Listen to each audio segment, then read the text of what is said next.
Sebelum umur 30, kalau lu investasi 5 hal ini, dijamin hidup lu nggak akan sengsara. Tenang aja, ini bukan endorse aplikasi untuk investasi sama sekali, tapi ini memang benar-benar pesan yang mau gue sampaikan kepada kalian yang masih umur 20. Buat yang belum kenal gue, kenalin gue Ogut, gue seorang content creator dan business owner. Sekarang umur gue udah 31, dan gue mau share apa yang gue investasikan waktu umur 20 yang bikin hidup gue cukup nyaman kayak sekarang. Apakah gue udah kaya banget? Jawabannya belum. Tapi gue udah ngerasa semua kebutuhan gue tercukupi, bahkan lebih, alhamdulillah banget. Kita langsung mulai ke yang pertama. Investasi yang penting untuk umur 20-an adalah invest di hard skill. Buat lo yang belum tahu, hard skill itu simpelnya kalau pakai terminologi gue adalah skill yang sifatnya bisa ngasilin uang dengan cepat. Kenapa gue tempatin hard skill jadi yang pertama? Alasannya adalah karena kedepannya lu pasti butuh skill yang harus ngasilin uang dengan cepat. Kita nggak ngomongin uangnya banyak, uangnya sedikit atau apapun itu. Yang penting lu bisa dapetin uang untuk kehidupan lu, untuk isi perut lu. Karena kalau lu nggak isi perut, ya lu nggak bisa mikir. Pertanyaannya, hard skill apa yang harus lu investasikan? Di poin ini terbagi menjadi 3 kategori. Yang pertama adalah skill utama, yang kedua skill kedua, dan yang ketiga adalah skill hobi. Skill utama itu adalah skill yang memang benar-benar lu tuh punya talenta di skill tersebut. Contohnya kalau gua, skill utama gua adalah speaking, ngomong di depan kamera, abis itu selling dan lain-lain. Yang sifatnya tuh lebih ke ngomong, terus abis itu meyakinkan orang, dan abis itu membuat deal. Nah, skill utama ini adalah ujung tombak lu untuk berperang menghasilkan uang. Nah, baru setelah lu punya skill utama ini, masuk ke skill yang kedua. Sebagai cadangan lu, seandainya skill utama lu itu tidak bisa terjual di pasar job market. Skill kedua gua itu fokusnya ke marketing. Gue investasi banyak untuk belajar tentang marketing. Kenapa? Karena gue tahu skill utama gue itu lebih ke selling, bukan marketing. Marketing sama selling itu beda banget. Maka dari itu gue investasi waktu dulu ke skill kedua ini dengan belajar digital marketing, dengan belajar psikologi manusia, dengan belajar gimana caranya nge-ads dan lain-lainnya. Gue beruntung ya, skill pertama sama skill kedua ini itu ada kaitan dan benang merahnya. Sehingga kalau misalnya gue bikin iklan, gue bisa jadi modelnya ngomong seperti ini. Baru hard skill yang ketiga adalah skill yang berhubungan dengan hobi kalian. Contohnya kalau gue, skill ketiganya adalah diving. Gue investasi banyak untuk ngambil sertifikasi diving, dan sekarang level diving gue adalah dive master. Dive master itu adalah level pertama sebagai professional diver. Logikanya gimana? Kalau seandainya amit-amit nauzubillah min zalik, gue itu rungkat, gue masih punya skill diving untuk gue kerja misalnya di SeaWorld, ngasih makan pari, ngasih makan hiu. Atau seenggaknya gue pergi ke Bali, gue jadi dive guide, orang yang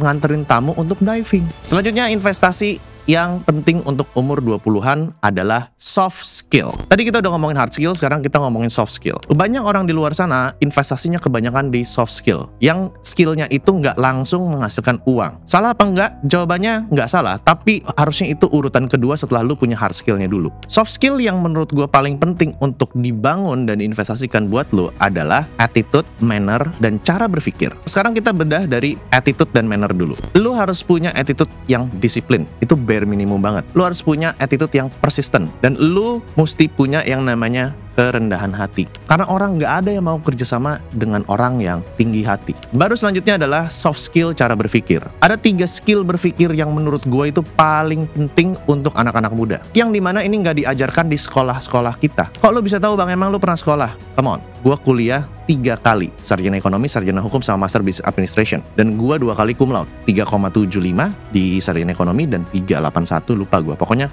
cum laude. Jadi gue tahu pendidikan di Indonesia itu seperti apa. 3 skill tersebut adalah yang pertama critical thinking, yang kedua adalah problem solving, dan yang ketiga adalah structured thinking. Critical thinking itu adalah lu tidak menerima sebuah informasi hanya dari kulitnya aja. Untuk lu bisa critical thinking, lu wajib untuk bertanya why.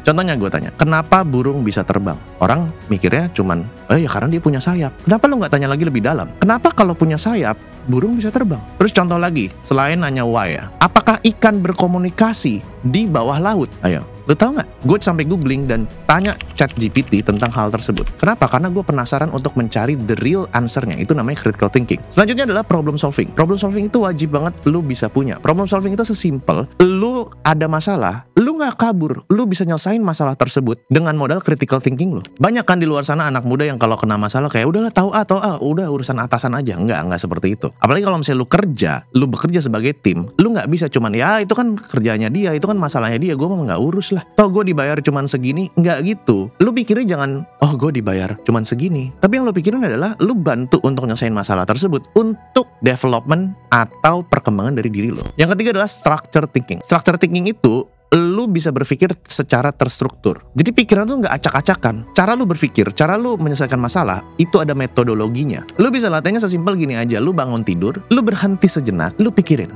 Oke, abis gue bangun tidur ngapain? Sholat dulu. Abis sholat sikat gigi. Abis sikat gigi, minum kopi. Abis minum kopi, pup. Habis pup, mandi. Habis mandi, berangkat ke kantor. Jadi lu terbiasa semuanya itu terstruktur, bisa di-planningin. Nggak usah planning A sampai Z. Yang penting lu punya plan hari ini mau gimana. Gua pribadi, gue selalu punya plan hari ini mau gimana. Ada listnya, to-do list, apa yang harus gue lakukan. Buat lu yang kreatif, yang nggak biasa pakai to-do list, dan malah kerjaan lu hancur, ya udah nggak ada masalah. Lu tetap perlu latihan to-do list, atau secara terstruktur, tapi nggak usah sedetail orang-orang yang memang ya dari sananya tuh detail. Investasi yang penting selanjutnya untuk anak umur 20-an adalah nama baik. Kalau kita ngomongin nama baik, itu sesimpel personal branding. Lu jangan mikir kejauhan personal branding itu harus punya followers banyak, centang biru, jadi influencer dan lain-lain. Enggak. Personal branding itu udah melekat sama kita dari mulai kita sekolah. Lu pasti punya temen yang tukang ngutang, gak dibalikin lagi. Dia udah dapetin personal branding hal tersebut. Lu punya temen yang terkenal pelit, itu personal branding tersebut. Nah pertanyaannya, di tongkrongan lu, di lingkungan lu, personal branding lu tuh bagus atau enggak? Apakah lu terkenal sebagai orang yang tukang ngutang tapi gak dibalikin, klepto yang suka nyuri, suka HM-in barang, atau lu tipikal orang yang memang punya personal brandingnya yang bagus, yang rajin sholat misalnya, yang jujur, yang rendah hati, rendah diri, humble, sopan, dan lain-lainnya. Saat umur 20-an, lu wajib investasi di nama baik ini. Kalau seandainya lu punya hard skill yang bagus, soft skill yang bagus, tapi nama lu udah buruk, itu susah banget dirubah. Bukankah lu lihat banyak sekali orang-orang yang memang udah bagus karirnya, tiba-tiba gara-gara nama baiknya tercoreng dan hancur, karirnya bisa runtuh. Orang gak mau lagi kerja sama dia. Makanya kalau gue dalam berbisnis, saat bekerja sama dengan orang, satu yang gue pegang yaitu jujur ngomong apa adanya. Gue salah ya salah, gue minta maaf, dan gue bilang, apa yang bisa gue perbaikin untuk hal ini. Dan itu gak cuma ke partner doang, tapi ke keluarga gue, ke tim gue, dan sebagainya macamnya. Investasi yang penting untuk umur 20-an selanjutnya adalah networking. Lu udah punya hard skill, lu udah punya soft skill, dan lu udah punya nama baik. Tapi kalau misalnya lu tidak punya teman yang bisa mendongkrak lu untuk memanfaatkan skill lu tersebut, susah bro. Contohnya gue tuh akhir-akhir ini berpikir ya, kalau seandainya semua yang gue bangun ini rungkat, nauzubillah min zalik ya, semuanya ini mulai lagi dari nol, gimana gue cara bangkit? Let's say gue udah punya hard skill, soft skill, dan nama baik. Jawaban satu-satunya adalah network gue. Misalnya semua ini jatuh, nauzubillah min zalik ya, gue masih punya teman-teman di industri gue yang pastinya bukan semacam kayak teman baik yang soulmate gitu, enggak, tapi tetap hubungannya transaksional. Gue bisa kontak mereka kayak, bro, gue lagi jatuh banget nih bro, gue butuh kerjaan, gue bisa bantu bisnis lu gini. Dan untungnya kalau gue punya network dan beberapa hal yang gue udah jelaskan sebelumnya, gue tuh bisa startnya nggak dari entry level. Contoh misalnya gue bisa ngomong sama temen gue yang jualan hijab, gue butuh kerjaan, gue lagi drop banget, gue harus ngasih makan keluarga gue bisa naikin omset lu jadi sekian, lu bayar gue, lu kasih aja gue gaji yang penting gue bisa kasih makan keluarga gue, tapi lu bayar selanjutnya itu berbasis komisi. Kalau gue perform lu bayar gue lebih, kalau enggak ya udah. Nah, apakah teman gue itu mau mempekerjakan gue?